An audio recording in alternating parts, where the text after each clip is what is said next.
신약성경 324쪽 골로새서 1장 24절부터 29절까지의 말씀을 한 절씩 교독하시겠습니다. 골로새서 1장 24절부터 29절입니다. 나는 이제 너희를 위하여 받는 괴로움을 기뻐하고 그리스도의 남은 고난을 나의 몸된 교회를 위하여 내 육체에 채우노라. 내가 교회의 일꾼 된 것은 하나님이 너희를 위하여 내게 주신 직분을 따라 하나님의 말씀을 이루려 함이니라.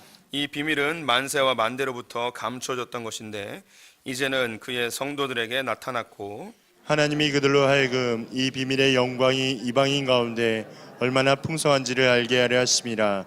이 비밀은 너희 안에 계신 그리스도시니 곧 영광의 소망이니라. 우리가 그를 전파하여 각 사람을 권하고 모든 지혜로 각 사람을 가르침은 그 사람을 그리스도 안에서 완전한 자로 세우려 함이니 이를 위하여 나도 내 속에서 능력으로 역사하시는 이의 역사를 따라 힘을 다하여 수고하노라. 아멘. 오늘도 주님의 보좌 앞으로 나오신 성도님들에게 하나님의 은혜와 평강이 함께 하시기를 축원드립니다. 우리 옆 사람에게 반갑게 인사할게요. 하나님 당신 편이십니다. 네, 올해 우리는 불편한 삶, 자유로운 영혼 이런 주제 가지고 한 해를 이끌어가려 합니다. 이 표어가 낯설었는데 교회에 오시는 분들마다 표어가 좋다고, 또 이 시대에 우리가 어떻게 살아야 되는지 그리스도인의 삶을 보여주는 또 구절이라고 이야기하면서 다들 흡족해 하더군요. 그래서 잘 지었다라는 생각이 듭니다. 또 성도님들 이 표어가 계속 좀 생각이 나실 것 같아요. 그리고 불편한 상황이 되면 이게 불편함을 감수하자라는 그런 다짐도 되는 것 같아서 참 좋다는 생각이 듭니다.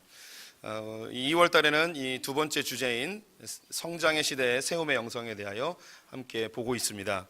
우리가 살고 있는 물질주의와 자본주의는 그 태생이 성장 지향성을 가지고 있음을 말씀드렸습니다. 더 많이 갖기를 원하고 더 높아지고 더 강해지는 것을 추구하게 되어 있습니다.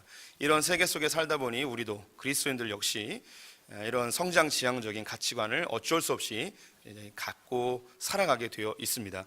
하지만 이 성장 지향적인 삶은 우리의 삶의 본질을 잃어버리게 하고 또 중요한 것을 무너뜨리게 하는 요소가 된다는 것을 알고 있습니다.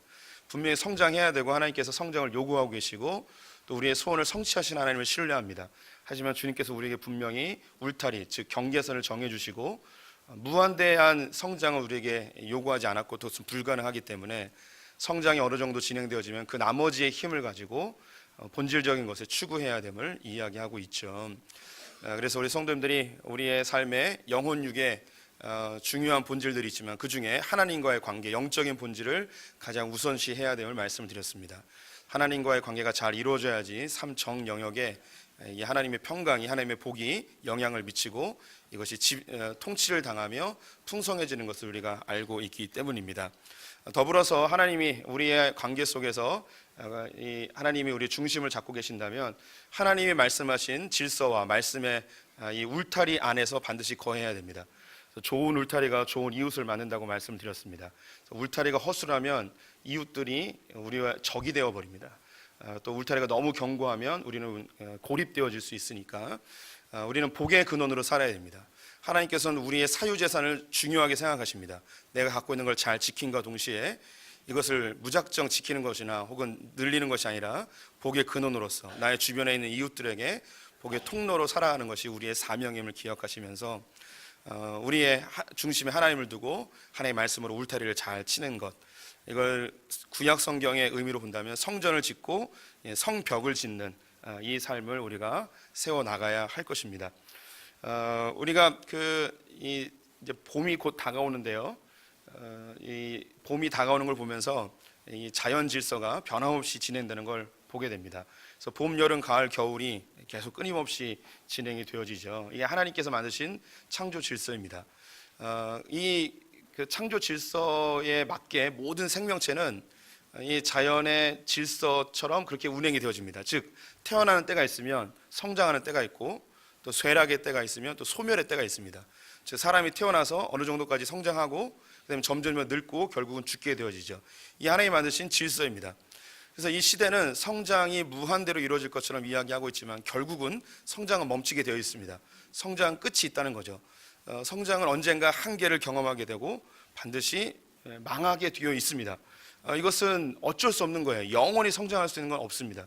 그래서 우리 성도님들이 이 삶을 살면서 성장 지향적인 삶보다 하나님과의 관계에 집중해야 되는 것을 우리가 우선으로 두어야 된다는 것이죠. 그 서울대학교 도서관에서 몇 년 동안 계속 대출 순위 1위를 했던 책이 있습니다. 그 책의 제목이 총균쇠라는 책입니다. 이게 무기에 대한 이야기, 세균에 대한 이야기, 그리고 철에 대한 이야기인데요. 이 책을 쓴 사람이 제레드 다이아몬드라는 사람입니다. 이렇게 생기셨습니다. 좀 작아서 안 보이겠지만 이분은 그 작가들의 최고의 명예인 퓰리처상을 탔고요. 미국 캘리포니아의 UCLA 지리학과 교수님이신데 시대를 바라보는 눈이 탁월해서 그 미래학자이기도 하고 역사학자이기도 한 그런 아주 탁월한 그 학자이십니다. 그래서 이 총과 세균과 쇠의 역사를 통해서 이 인류의 흥망성쇠를 이야기했던 아주 탁월한 책이 있었고요. 이 책 다음에 나온 책이 문명의 붕괴라는 책입니다. 굉장히 두꺼운 책인데 이 책에서 수많은 제국들과 수많은 문명들이 있었는데 이 모든 문명들이 다 망했다는 거예요. 그래서 망하게 된 이유에 대하여 이 책이 조사하여서 설명을 해주고 있습니다. 5가지의 이유를 들고 있는데요. 그 첫 번째가 환경적 요소, 두 번째 기후의 변화, 세 번째 적대적 이웃의 전쟁, 네 번째가 무역 상대의 소멸, 다섯 번째가 위기의 상황 속의 사회 구성원들의 어리석은 반응이 문명이 붕괴한 이유라고 들고 있습니다. 하나씩 좀 예를 들자면 환경적 요인, 이 제국이 번성하면서 예전에 처음에 만들어졌던 제국과 번성한 이후의 제국의 환경이 바뀌어진 거예요. 다음 사진 보여드리면 이 다이아몬드 교수가 예로 들었던 한 문명이 바로 이제 마야 문명입니다. 중앙 아메리카에 있는 잉카 제국이 있었는데 아메리카 대륙을 지배했던 아주 큰 제국이었습니다. 그런데 이 잉카 제국이 한순간에 멸망하게 되었습니다.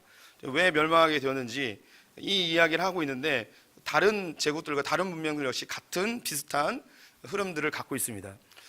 잉카 제국이 형성되면서 강한 나라가 되었고 주변에 있는 나라들이 이 잉카 제국으로 모여들기 시작했습니다.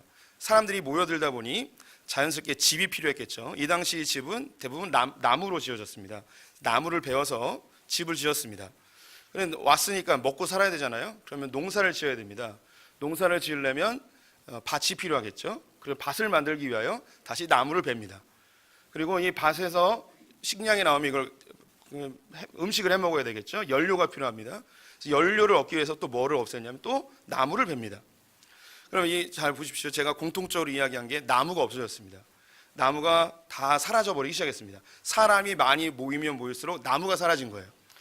그러다가 폭우가 내리거나 혹은 지형의 변화가 생기면 큰 홍수가 나고 산사태가 나서 살고 있던 사람들의 큰 피해를 입고 재산적 손해가 커집니다.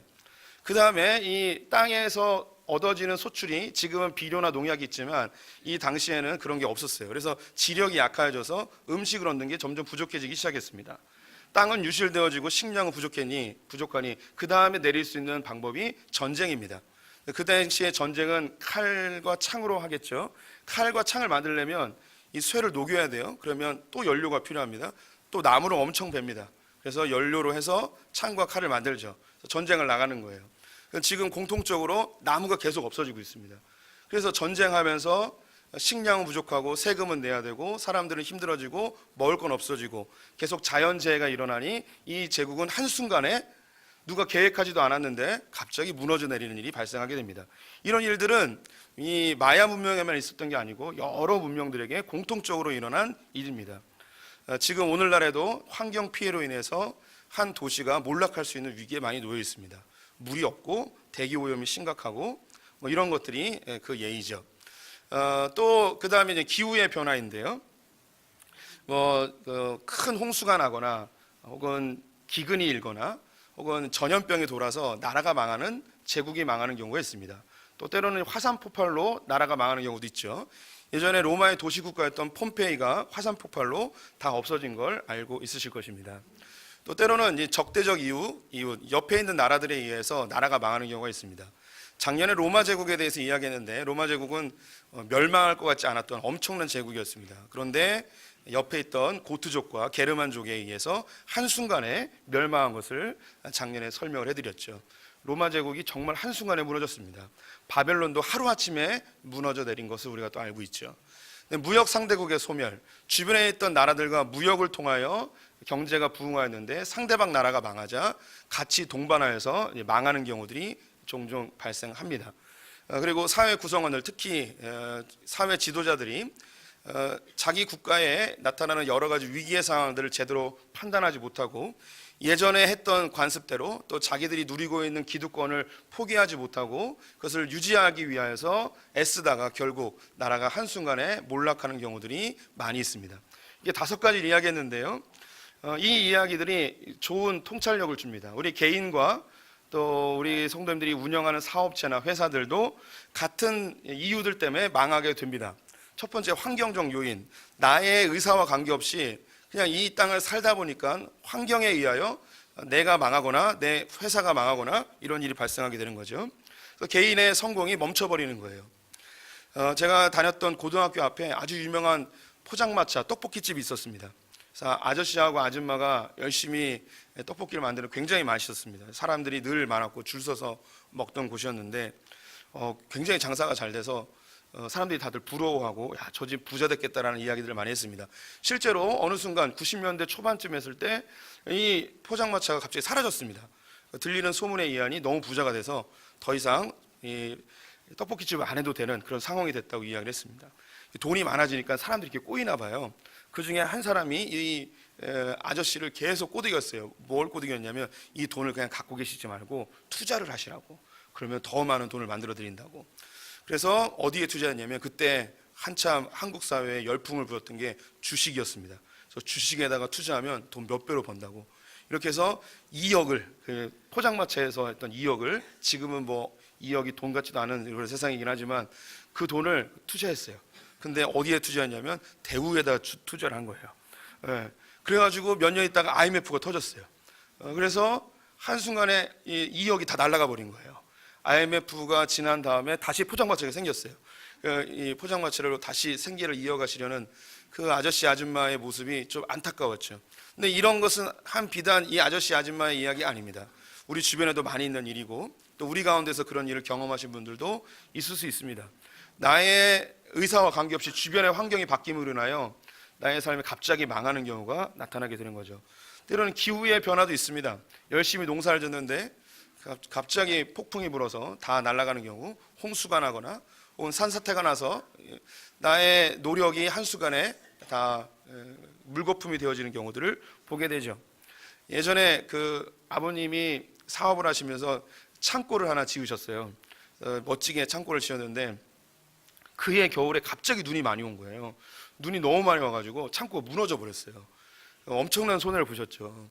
어떻게 하겠어요? 아버님 그냥 다시 지어야죠. 그래서 뭐 사진 찍어가지고 시청에도 갖다 내고 그랬는데 전혀 뭐 보상받을 길이 없죠. 농작물도 아니고 말입니다. 근데 뭐 이거 설교와 특별히 관계는 없는데 다른 일도 있었어요. 중학교 2학년 때인데요. 그때 또 홍수가 평택에 많이 크게 났습니다. 평택은 이게 홍수가 많이 나는 그런 지역이었는데, 근데 산에서 흙이 다 떠내려가지고 옆 동네 아저씨의 논에 이 흙이 다 이렇게 덮어버린 거예요. 한 해 농사가 다 날아가 버린 거죠.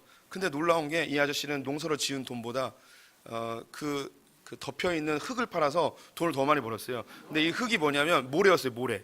모래가 다 내려와가지고 모래를 파서 팔았는데 돈을 더 많이 번 거예요.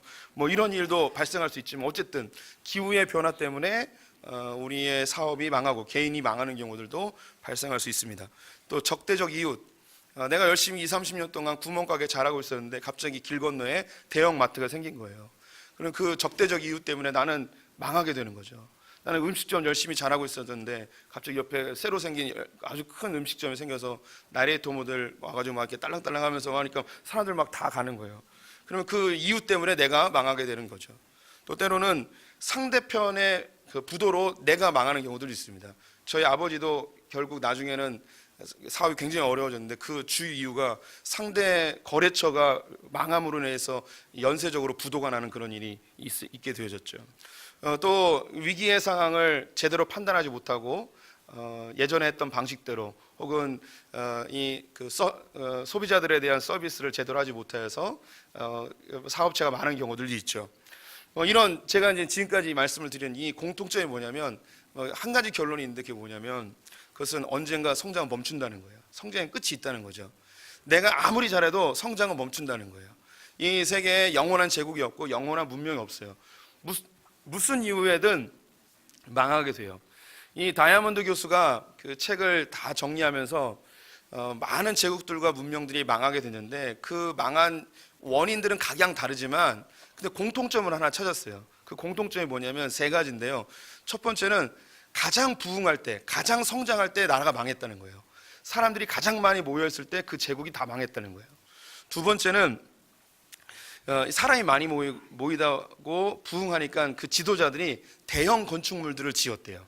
의리의리하게 큰 건물들을 짓는 공사를 많이 했다고 합니다. 그러면서 세금이 증가되어지고 백성들은 더 굶주리게 되어진 일이 발생하게 되는 거죠. 그리고 세 번째가 위기에 대해서 안일하게 대처한 이 세 가지의 공통점이 늘 있었다는 거죠. 교회로 한번 들어가 볼까요? 교회도 마찬가지인 것 같아요. 교회가 우리 성도님들 볼 때 교회가 영원할 것 같진 않죠. 한 지역 교회가 언젠가 태어나면 성장하다가 쇠락하고 결국은 망하게 되어 있습니다. 제가 보니까 100년 이상 성장하는 교회는 없어요. 가끔 특이하게 뭐 그런 교회가 있긴 하지만 언젠간 교회도 망하게 되어 있습니다. 또 더불어서 교회가 쇠락하면서 아주 사람들에게 욕을 먹고 혹은 손가락질을 당할 일도 많이 발생하게 되죠. 그런데 신기하게도 이 다이아몬드 교수가 이야기했던 그 세 가지의 멸망의 주요 이유가 교회도 있어요. 교회가 망할 때 언제냐면은 성도들이 많이 오고 아주 부흥할 때, 굉장히 잘 나갈 때, 이럴 때 꼬꾸라져요. 그리고 교회가 뭐 하냐면 건물을 짓는 거예요. 열심히 의리의리한 건물을 짓고 땅 사고 이런 일을 할 때에 교회가 분열하는 경우가 많이 있어요. 또 그리고 성도님들이 불만이 있고 교회 내에 문제가 있을 때 이것이 당회나 목사님에게 이걸 이야기했음에도 불구하고 개선되지 아니하고 예전에 했던 습성대로 그대로 진행되어지고 이것이 그 성도들의 그 필요에 대해서 반응하지 못하는, 또 때로는 담임 목회자가 자기가 갖고 있는 기득권을 유지하기 위한 방편으로 교회를 그렇게 이끌어가다가 한순간에 교회가 망하는 경우들을 수없이 많이 우리도 보게 되어지죠. 사람은 생리가 거의 비슷한 것 같습니다. 사람이 하는 일이고 사람이 생각하여 진행하다 보니까 탄생하고 성장하고 쇠락하는 이 과정 속에 비슷한 일들이 많이 일어나는 거예요. 교회 이야기를 했으니까 성경으로 한번 돌아가 볼게요. 성경에서 하나님이 이스라엘에 대한 이야기를 계속 끌고 가십니다. 이스라엘은 엄청나게 큰 제국이 아닙니다. 아주 굉장히 작은 나라예요. 강원도보다 조금 더 크고요, 경상북도보다 조금 더 작아요. 굉장히 작은 나라인데 하나님께서 이 나라를 통해서 아주 큰 일들을 많이 해나가시죠. 이스라엘은 야곱의 이름에서 나왔고요, 그의 가족 70여 명이 애굽으로 내려갔다가 그들이 200만 명에서 300만 명쯤 늘어나는 큰 민족이 되었습니다. 하나님은 6월절 어린 양의 피로 그들을 구원해내시고 광야를 지나 가나안 땅에 가게 하셨습니다. 그 가나안 땅에서 하나님의 통치와 다스림을 받으며 살게끔 하셨는데요, 그들은 무작정 성장의 지향성을 추구하지 아니하고 하나님께서 위로는 유브라테스 강부터 밑으로는 애굽의 변방까지 하여서 경계선을 딱 정해주고 예루살렘의 성전을 짓고 하나님 중심적인 삶을 살도록, 하나님의 말씀과 하나님의 질서로 통치하며 복의 근원의 삶을 살도록 그들을 불러냈습니다. 하지만 이들이 점점점 강성해지면서 그들이 다른 일들을 하게 되어집니다. 환경 요소가 바뀐 거예요. 사람이 많아지고 부유해지고 하니까 하나님과 점점 멀어지고, 그리고 다른 나라와 어깨를 나란히 할 수 있는 비등한 관계가 되니까 외교력을 동원하고 다른 나라 동맹을 맺고 그들의 우상들을 받아들이고 이런 일을 하게 됩니다. 하나님께서는 이스라엘 백성들을 정신 차리게 하기 위하여 세 가지 방편을 주로 쓰시는데요, 전쟁과 기근과 질병입니다. 하나님이 처음에 쓰시는 것은 질병이나 기근을 씁니다. 그래서 기후의 변화를 일으키는 거예요. 전염병이 돌게 하고 기근이 들게 하고, 그래서 하나님을 찾을 수밖에 없는 상황으로 만들죠. 그럼에도 불구하고 하나님을 찾지 않으면 마지막 방법으로 적대적 이웃인 다른 나라들의 전쟁을 동원하여서 그들을 정신 차리게 합니다. 이런 일련의 상황들, 그리고 선지자들을 통해서 계속 끊임없이 정신 차리라고 이야기했지만 기득권 세력들과 왕들은 하나님 앞에 바로 서지 못하고 그들이 갖고 있는 기득권을 유지하기 위하여 하나님의 말씀에 대적하며 오히려 더 큰 범죄들을 저지르게 되어지죠. 그러자 이 나라는 한순간에 망하게 되어집니다. 놀랍게도 이 이스라엘 백성들이 가장 번성했을 때, 가장 강력했을 때, 가장 거대 건축물들을 많이 지었을 때 이들이 망하게 되어집니다. 똑같이 그렇게 망하게 되어지죠. 북쪽 이스라엘은 아수르 제국에 의해서 기원전 722년에 망하게 되고, 남유다는 바벨론에 의하여 기원전 586년에 한순간에 망하게 되어졌습니다. 이렇게 망했어요. 이스라엘도 망했어요. 그런데 아마 우리 성도님들이 아시듯이 모든 나라들과 모든 제국들은 다 망해서 그 흔적은 역사적 유물만, 고대 건축물만 남아있어요. 하지만 이스라엘은 고대 건축물은 하나도 없고 그들의 역사적 유물들도 거의 없어요. 근데 신기한 것이 이스라엘은 그대로 남아있어요. 그리고 그들은 오히려 나라를 되찾아서 지금 한 국가를 만들어버렸습니다. 이상하죠? 다른 모든 나라들은 다 멸망하고 끝났는데 이스라엘은 안 끝났어요. 이스라엘은 끝나지 않았다고요. 왜 끝나지 않았는가? 두 가지 이유가 있는데요. 첫 번째, 시편 114편 1절과 2절 말씀을 보도록 하겠습니다. 함께 읽어볼게요. 이스라엘이 애굽에서 나오며 야곱의 집안의 언어가 다른 민족에서 나올 때에 유다는 여호와의 성소가 되고 이스라엘은 그의 영토가 되었도다. 하나님이 이스라엘 백성들의 삶의 울타리를 정해주셨습니다. 위로는 유브라테스 강, 밑으로는 애굽의 변방까지. 이게 이스라엘의 영토예요. 가나안 땅이죠.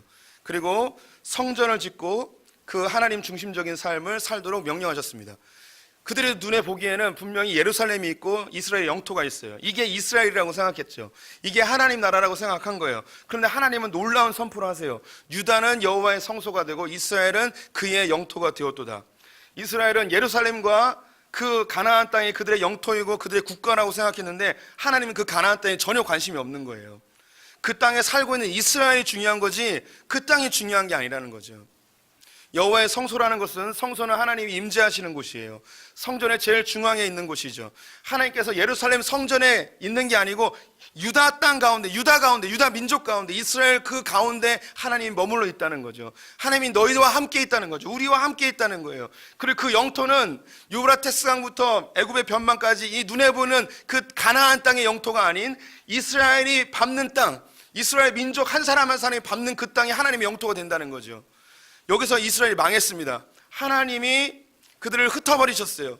하나님이 뜻대로 살지 아니하는 그 이스라엘 백성들 가운데 땅을 없애버린 거예요. 국가를 없애버렸어요. 그리고 그들을 다 흩어버렸습니다. 바벨론을 끌려가게 하고 애굽으로 끌려가게 하고 살기 위하여 지중해 연안에 있는 나라들로 다 흩어져 버렸습니다. 그럼 여기서 놀라운 사실이 있는 거죠. 하나님이 생각할 때 이스라엘은 국토, 땅의 개념이 아니고 백성의 개념이니 그들이 망하였는데 이스라엘은 즉 하나님의 나라는 망한 게 아니고 오히려 더 확장되어져 버렸습니다. 눈에 보이는 나라는 없어졌는데 신기한 것은 이스라엘은 더 확장되어졌어요. 열방으로 흩어졌어요. 그 열방이 다 하나님의 나라가 되어지는 신기한 일이 벌어집니다. 하나님에게는 눈에 보이는 성전이 중요한 게 아니죠. 하나님을 영접하고 하나님의 임재를 경험한 그 백성들이 중요한 거예요. 하나님에게는 가나안 땅이 중요한 게 아니었어요. 그 울타리가 중요한 것이 아니라 하나님의 말씀대로 살아가고 있는 하나님의 질서와 하나님의 말씀으로 울타리를 친 그 사람들이 정말 하나님의 나라였던 것이죠. 우리가 알고 있는 아주 유명한 성경 구절 두 개를 연속해서 읽어보겠습니다. 고린도전서 3장 16절 말씀 같이 읽어봅니다. 너희는 너희가 하나님의 성전인 것과 하나님의 성령이 너희 안에 계시는 것을 알지 못하느냐. 다음 구절을 함께 읽겠습니다. 오직 성령이 너희에게 임하시면 너희가 권능을 받고 예루살렘과 온 유대와 사마리아와 땅끝까지 이르러 내 증인이 되리라 하시니라. 예수 그리스도께서 십자가에 달려 돌아가심으로 인하여 우리는 정결케 되었습니다. 그래서 하나님이 우리 안에 거하실 수 있는 성전이 되었습니다. 그래서 하나님의 성령이 우리 안에 임재하셔서 우리가 하나님의 성소가 되었습니다. 성전이 된 거예요. 우리가 예루살렘이 된 거라고요. 하나님의 지성소가 되어버렸습니다. 그래서 우리가 걷는 땅, 예루살렘과 온 유대와 사마리아 땅끝까지 이르러 내가 증인이 되어지면, 즉 하나님의 말씀대로 하나님의 질서대로 하나님의 방법대로 살게 되어지면 그 땅이 하나님의 땅이 되는 거예요. 하나님의 나라가 되는 거죠. 이스라엘에게 하셨던 것처럼 유다가 여호와의 성소이고 이스라엘이 그의 땅이라 이야기한 것처럼 우리가 하나님의 성전이 되어지고 우리가 밟는 그 땅, 이 땅 끝까지 우리가 걷기만 하면, 그곳에 거하기만 하면 그 땅이 하나님의 땅이 되는 거죠. 교회는 망할 수 있습니다. 소품교회 언제까지 있을 수 있을까요? 하나님에게는 이 소품교회가 중요한 게 아닙니다. 하나님께서는 이 건물이 중요한 게 아니죠. 하나님께서 정말 중요하게 생각하시는 것은 이 소품교회 구성원들, 우리 성도님들 한 분 한 분입니다. 이 교회는 한순간에 불타서 없어질 수도 있습니다. 혹은 제가 목회를 잘못하여서 한순간에 사라질 수도 있습니다. 지금까지 역사 속에 있는 많은 나라들과 제국들과 문명들은요, 눈에 보이는 건축물과 그리고 그 땅에 집중했습니다. 그래서 그 땅과 건축물이 사라지면 그 나라도 없어졌습니다. 그런데 하나님의 나라는 다른 거예요. 이스라엘은 망했어요. 분명히 망했는데 그 이스라엘은 살아있어요. 왜냐하면 하나님에겐 그 땅과 그 나라가 중요한 게 아니고 그 백성이 중요한 거기 때문입니다. 그러니 이 소품교회에 정말 중요한 건 우리 성도님들이세요. 성도님들을 잘 세워나가야 되는 거예요. 이스라엘 백성들이 자기들이 하나님의 나라라는 걸 알았어요. 두 번째, 그들이 지금까지 살 수 있었던 중요한 이유가 뭐냐면 하나님에 대한 믿음을, 그리고 그들이 고수하였던 신앙의 전통들을 그 다음 세대에게 끊임없이 전수하였다는 거예요. 하나님 말씀대로 살고자 하는 그 열정들을 그 다음 세대에게 끊임없이 전수하였다는 것이 이스라엘 백성들이 지금까지 살아남은 중요한 이유입니다. 오늘 읽었던 본문 말씀 중에 24절, 28절, 29절 말씀을 우리 한 절씩 교독해 보겠습니다. 성도님들 먼저 읽어주십시오. 나는 이제 너희를 위하여 받는 괴로움을 기뻐하고 그리스도의 남은 고난을 그의 몸된 교회를 위하여 내 육체에 채우노라. 우리가 그를 전파하며 각 사람을 권하고 모든 지혜로 각 사람을 가르침은 각 사람을 그리스도 안에서 완전한 자로 세우려 함이니, 이를 위하여 나도 내 속에서 능력으로 역사하시는 이의 역사를 따라 힘을 다하여 수고하노라. 바울은 가는 곳마다 교회를 세웠습니다. 교회를 세웠다는 건 건물을 세웠다는 게 아니죠. 하나님의 백성들을 세워서 교회 공동체를 만들었습니다. 그들은 가정에서 시작하였고 그들의 마을의 공동체의 빈 공간을 사용하였습니다. 나중에 건물을 짓게 되어졌죠. 사람이 모인 다음에 건물이 세워지게 되었습니다. 바울은 예수 그리스도의 남은 고난을 자기 몸에 채우며 내가 이 교회를 세우는 일, 즉 하나님의 백성들을 불러내어 그들을 온전케 하는 일에 나의 삶 전체를 드리기로 결정하였고, 이것이 수고롭고 괴로운 일이지만 나는 오히려 기쁘게 여긴다고 이야기하고 있습니다. 왜냐하면 하나님 나라가 이렇게 성장되어지고 확대되기 때문입니다. 우리 성도님들 교회에 보면 천장에 막 곰팡이가 써 있습니다. 곰팡이인지 아니면 변색된 건지 잘 모르겠지만 이런 것 때문에 슬퍼하지 마세요. 이런 건 우리에게 전혀 슬픔의 요소가 아닙니다. 눈에 좀 거슬려 보일 수 있겠지만 어떤 분들은 이것 때문에 은혜를 받으시더라고요. 이 교회는 건물에 신경 안 쓰고 오직 주님의 복음에만 신경 쓰는구나. 참 좋은 교회는 뭘 해도 다 이렇게 해석이 잘 돼요. 나쁜 교회는 뭘 해도 아유 목사가 저러니 이렇게 돼버려요. 참 우리 성도님들 감사합니다. 이렇게 잘 해석해 주셔서 상황을 잘 해석해야 돼요. 우리 교회 비좁습니다. 근데 이 비좁음에 대하여 불편해하지 마시고 이 교회가 다음 세대에게 이 믿음을 잘 전달하고 있는지, 우리의 믿음이 연약한 우리의 성도들에게 이 복음의 메시지가 잘 전달되고 있는지, 그들이 하나님의 온전한 모습으로 잘 자라나고 있는지, 이것이 우리의 더 큰 관심이 되어야 할 것입니다. 우리가 얼만큼 일을 잘하느냐, 어떻게 교회가 잘 부흥하느냐, 이것보다도 우리 성도님들 주변에 있는 한 분 한 분이 잘 세워지고 있는지 이걸 보셔야 되는 거예요. 이게 큰 기쁨이에요. 때로는 수고로울 때가 있어요. 사랑방에 모이고 사랑방원들을 챙기고 굉장히 수고롭고 힘듭니다. 하지만 그들이 믿음으로 서가는 모습이 우리의 기쁨이 되어져요. 참된 기쁨은 사람이 서가는 것을 볼 때에 정말 기쁜 거예요. 연약했던 신앙인들이 점점점 자라나는 모습을 보면서 기쁜 거죠. 타 종교를 믿던 사람이 교회에 와서 옛 모습을 버리고 주님의 모습으로 한 걸음씩 한 걸음씩 바뀌어가고 그 입술의 고백들이 성경적 용어로 바뀌어가는 모습을 보면서 기쁜 거예요. 제가 우리 성도님들을 보면서 수고하고 애쓰며 사역하는 기쁨이 뭐겠습니까? 성도님들이 서로 아끼며 주님 안에서 친밀하게 교제하고 한 명씩 한 명씩 복음으로 세워져 가고, 예전에 기도도 못했던 분들이 기도를 조금씩 해나가고, 옛날에 식기도도 안 했던 분들이 참 몇 초라도 주님 앞에 기도하면서 식사하는 모습을 보는 거, 예전엔 교회 일주일에 한 번 오는 것도 힘들어하던 분들이 교회에 와서 봉사하고 청소하고 이런 모습을 보면서 너무너무 기쁜 거죠. 우리의 다음 세대들이, 기도도 못했던 아이들이, 찬양도 할까 말까 하는 애들이, 예배 시간이면 스마트폰만 누르고 있던 아이들이 조금씩 바뀌어가는 모습을 보면서 기쁨을 누리는 거죠. 목사이기 때문에 이러는 게 아니에요. 이 시대가 추구하는 모든 물질적인 요소들은 반드시 끝이 있다는 거예요. 제가 두꺼운 책의 이야기를 하면서까지 성공은 반드시 끝이 있는 거예요. 모든 문명은 붕괴되어져 있었어요. 그런데 이 역사 가운데 유일하게 남아있는 이상한 민족이 있잖아요. 이스라엘이라는 민족이 있잖아요. 나라는 다 없어지고 국토는 다 없어졌음에도 불구하고 그 민족은 2000년 동안 그 명맥을 이어가고 결국 기회가 있을 때 땅을 되찾는 신기한 일이 벌어졌잖아요. 그 육적 이스라엘도 그래야 했는데 영적 이스라엘인 이 교회는요, 수많은 핍박이 있었고요, 수많은 이단과 또 공격들이 있었음에도 불구하고 교회는 지금도 살아있잖아요. 왜 그랬을까요? 건물들은 다 없어졌어요. 신기한 건 뭐냐면 천주교는 많은 역사적 유물들과 놀라운 성당들이 있습니다. 근데 성도님들 아세요? 기독교의 유산은 별로 없는 거? 기독교는요, 역사적으로 내세울 만한 그런 건축물들도 별로 없어요. 신기하죠? 교회는 어디에 신경 썼냐면 건물에 신경 쓰지 않았어요. 눈에 보이는 거 신경 쓰지 않고 사람을 세우는데 애썼습니다. 그래서 이 복음이 전 열방에 흩어져 지금은 전 세계를 아우르는 가장 영향력 있는 종교가 되었고, 이 복음의 메시지가 가난한 나라를 살리고 죽어가는 영혼들을 살리고 미개했던 민족들을 살려내고 여성을 해방시키고 어린이의 인권을 회복시키는 그런 일들을 전 세계에 지금도 일으키고 있습니다. 사람을 세워야 돼요. 그 일에 함께 수고해 주셨으면 좋겠습니다. 내 안에 성전을 먼저 잘 간직하십시오. 하나님과의 관계. 그리고 내 삶에 하나님의 말씀으로 울타리를 잘 만드십시오. 그리고 여기서 멈추지 마시고 내 옆에 죽어가고 연약하여 쓰러져 있는 나의 이웃이 있다면, 나는 수고롭고 괴로울 수 있지만 주님이 이것이 기쁨이라 하였으니 함께 가서 손 내밀어주고 함께 세워주고 격려하여서 주님 오시는 날까지 함께 어깨 동무하고 함께 가는 이런 모습, 이것이 바로 세움의 영성입니다. 기도하겠습니다.